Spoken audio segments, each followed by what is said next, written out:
ஆரோ stitch. இந்த ஆரோ ஸ்டிச்சில் நான் 2 method சொல்லி கொடுத்துருக்கேன். நார்மலாக ஆரோ ஸ்டிச் எப்படி பண்ணுறது சொல்லி கொடுத்துருக்கேன்.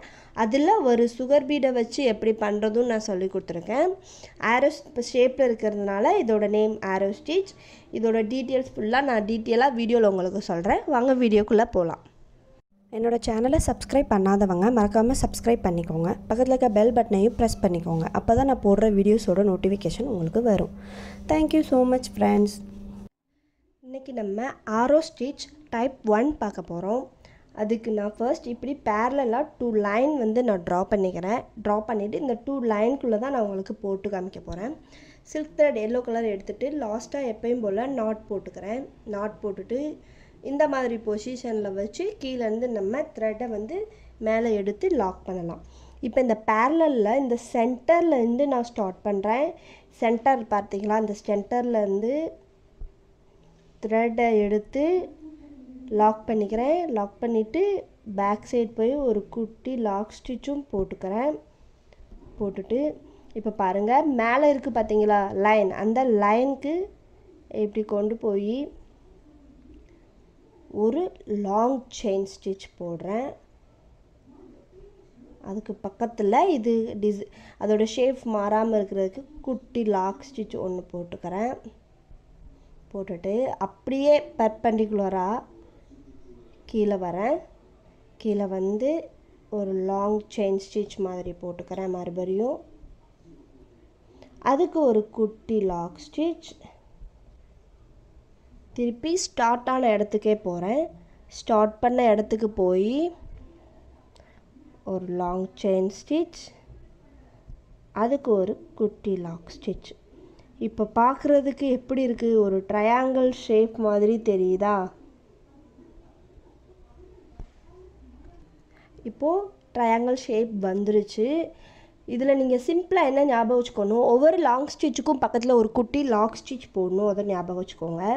இப்போ ட்ரையாங்கிள் ஷேப்லேருந்து நேராக இப்படி வரணும். ஏன்னா இது ஆரோ ஸ்டிச் தானே, அந்த ஆரோ ஷேப் கொண்டு வரதுக்கு இங்கே ஒரு வெர்டிக்கல் லைன் போட்டோம் பார்த்தீங்களா, அதோட த்ரெட் ரெண்டையும் இப்படி பிரித்து விட்டுக்கோங்க. பிரித்து விட்டுட்டு இங்கேருந்து வர அந்த த்ரெட்டை எடுத்து இந்த லைனை பிரித்து விட்டுட்டு இப்படி இழுத்துக்கோங்க. இப்படி இழுத்து இங்கே இந்த பின்னாடி வெளியில் இருக்குது பார்த்தீங்களா, இந்த 2 த்ரெட், இங்கே இருக்கிற 2 த்ரெட்டில் இந்த வெளிப்பக்கமாக இருக்கிற த்ரெட்டை இழுத்து பிடிச்சிக்கோங்க. இப்படி நம்மளால் முடிஞ்ச அளவுக்கு கொஞ்சம் இப்படி இழுத்து பிடிச்சிட்டு அங்கே ஒரு ஸ்டிச் போட்டுருங்க. அப்படி ஸ்டிச் போட்டால் மறுபடியும் அந்த த்ரெட் அங்கிட்டு போகாது. ப்ளஸ் இது வெளியே ஒரு ஸ்டிச்சும் போட்டுருங்க. எதுக்காகனா அந்த த்ரெட் வெளியவும் நகண்டு வராத அளவுக்கு. இப்போ இதை பார்க்கும்போது உங்களுக்கு எப்படி தெரியுது, ஆரோ மார்க் மாதிரி தெரியுதா? ஆரோ மார்க் நம்ம எப்படி போடுவோம், இப்படி போட்டு இந்த மாதிரி தெரியுதா? இதுதான் ஆரோ ஸ்டிச். ஆரோ ஸ்டிச்சில் இது டைப் 1. இப்போ இன்னொரு டைம் சொல்கிறேன் பாருங்கள். மேலே ஒரு லாங் செயின் ஸ்டிச் போட்டுக்கணும். அதுக்கு ஒரு குட்டி லாக் ஸ்டிச். அப்படியே கீழே வெர்டிக்கல் லைன் மாதிரி ஒரு லாங் செயின் ஸ்டிச், அதுக்கு ஒரு குட்டி லாக் ஸ்டிச். திரும்பி ஸ்டார்டிங் இடத்துக்கே போகணும். ஸ்டார்டிங் அதே அந்த வந்த த்ரெட் அதுக்கு சென்டர்லேயும் ஒரு லாங் செயின் ஸ்டிச், அதுக்கும் ஒரு குட்டி லாக் ஸ்டிச் போட்டுட்டு அப்படியே நேராக வரணும். ஓகேவா? நேராக இந்த 2 த்ரெட்டில் வெளிப்பக்கமாக இருக்கிற த்ரெட்டை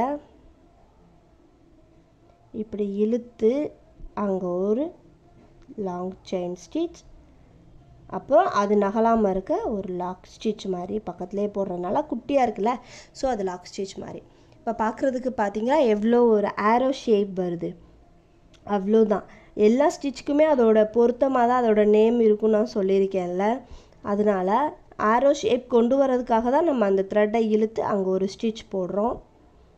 இப்போது இதே மாதிரி வெர்டிக்கல் கீழே இதுலேயே நான் 2 மெத்தட் மாதிரி சொல்லித்தரேன். ஆரோ ஸ்டிச் டைப் 1, ஆனால் அதில் 2 மெத்தட் மாதிரி. இதுலேயே பீடும் கொஞ்சம் ஆட் பண்ணி அது எப்படி டிஃப்ரெண்ட்டாக இருக்குது, இந்த பீடை எங்கே ஆட் பண்ணணும் அப்படின்னு நான் உங்களுக்கு சொல்லித்தரேன். பாருங்கள், வெளிப்பக்கமாக இருக்கிற த்ரெட்டை இழுத்து பிடிச்சிக்கணும். அந்த ஆரோ ஷேப் வர்றதுக்காக இழுத்து பிடிச்சிக்கணும்.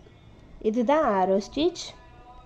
நல்லா போட்டு ப்ராக்டிஸ் பண்ணி பாருங்கள். இது டிசைன் பண்ண தேவையில்லை. ஆனால் ஆரோ ஸ்டிச்னால் எப்படி போடணும்னு உங்களுக்கு தெரியணும்ல, அதுக்காக தான் இதையும் நம்ம போட்டு ப்ராக்டிஸ் பண்ணி பாருங்கள். என்னோடய வீடியோஸ் உங்களுக்கு பிடிச்சிருந்தால் லைக் பண்ணுங்கள். ஏதாவது டவுட் இருந்தால் கமெண்ட் பாக்ஸில் கமெண்ட் பண்ணுங்கள், நான் உங்களுக்கு சொல்கிறேன்.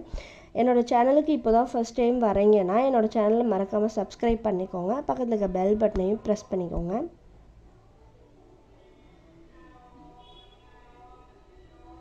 இழுத்து அப்படியே போகணும். நான் இதோட ஃபினிஷ் பண்ணிக்க போகிறேன். இங்கே எண்டு நாட் போட்டு ஃபினிஷ் பண்ணிக்கலாம். சொல்லியிருக்கேன், எண்டு நாட் தான் ரொம்ப முக்கியம். ஏன்னா நம்ம போட்டு அது பிரயோஜனமே இல்லாத மாதிரி ஆகிடக்கூடாது. ஸோ எண்டு நாட்டை வந்து போட்டுட்டு நல்லா இழுத்து பாருங்கள். அந்த மேலே த்ரெட் நீட்டிகிட்ருக்கு, அது தெரியக்கூடாதுன்றதுக்காக நம்ம குட்டியாக போடணும்னு ட்ரை பண்ணுவோம். அது குட்டியாக போடும்போது அது வராத மாதிரியும் கூட இருக்கும். ஸோ மேலே ஃபஸ்ட்டு அப்படி தான் இருக்கும். அதனால் ஒன்றும் பிரச்சனை இல்லை. மேலே நீட்டிகிட்டு இருந்தால் அதை நம்ம கீழே இழுத்து விட்டுக்கலாம். இப்போ போட்டு ஃபினிஷ் பண்ணியாச்சு.